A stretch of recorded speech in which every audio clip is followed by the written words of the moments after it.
महात्मा बुद्ध, जिनका असली नाम सिद्धार्थ गौतम था, का जन्म लगभग 563 बीसी नेपाल के लुम्बिनी में हुआ था।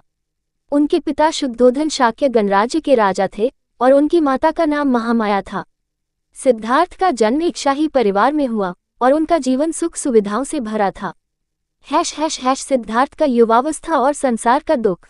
कहा जाता है कि सिद्धार्थ का जीवन शुरुआत में बहुत ही आरामदायक और आनंदमय था, लेकिन एक दिन जब वे अपने महल से बाहर निकले तो उन्होंने 4 दृश्यों को देखा जिसने उनकी जिंदगी बदल दी।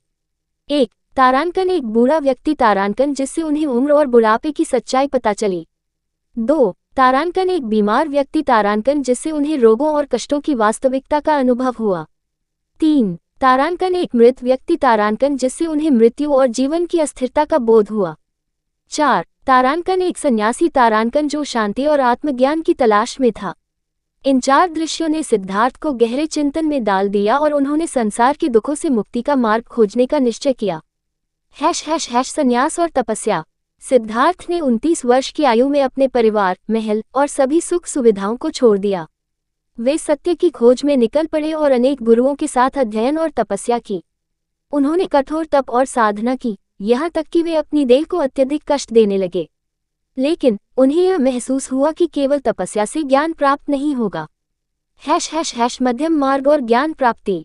तपस्या के कठोर मार्ग को छोड़कर सिद्धार्थ ने मध्यम मार्ग अपनाया, जो कि अति संयम और अति भोग दोनों के बीच का मार्ग है। बोधगया में एक पीपल के वृक्ष के नीचे ध्यान लगाकर सिद्धार्थ ने अंततः ज्ञान प्राप्त किया और बुद्ध अर्थात जागृत हो गए। ये दिन बौद्ध धर्म में बुद्ध पूर्णिमा के रूप में मनाया जाता है। उपदेश और धर्म का प्रचार।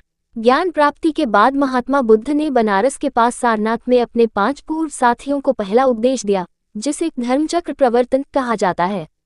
उन्होंने लोगों को 4 आर्य सत्य और 8 फोल्ड मार्ग का उपदेश दिया, जो दुखों से मुक्ति का मार्ग दिखाता है। 1. तारांकन, 4 आर्य सत्य। तारांकन, जीवन में दुख है। दुख का कारण तृष्णा, इच्छा है। तृष्णा का नाश ही दुख का अंत है। दुख की समाप्ति का मार्ग 8 फोल्ड मार्ग है।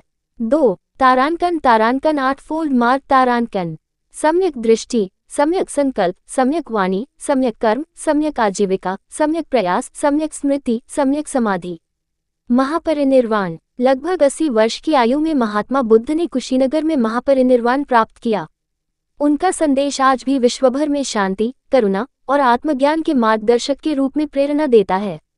महात्मा बुद्ध की शिक्षाएं जीवन के दुखों से मुक्ति के लिए मार्गदर्शन करती हैं और आज भी विश्वभर में बौद्ध धर्म के अनुयायियों के लिए एक प्रकाश स्तंभ के रूप में खड़ी हैं।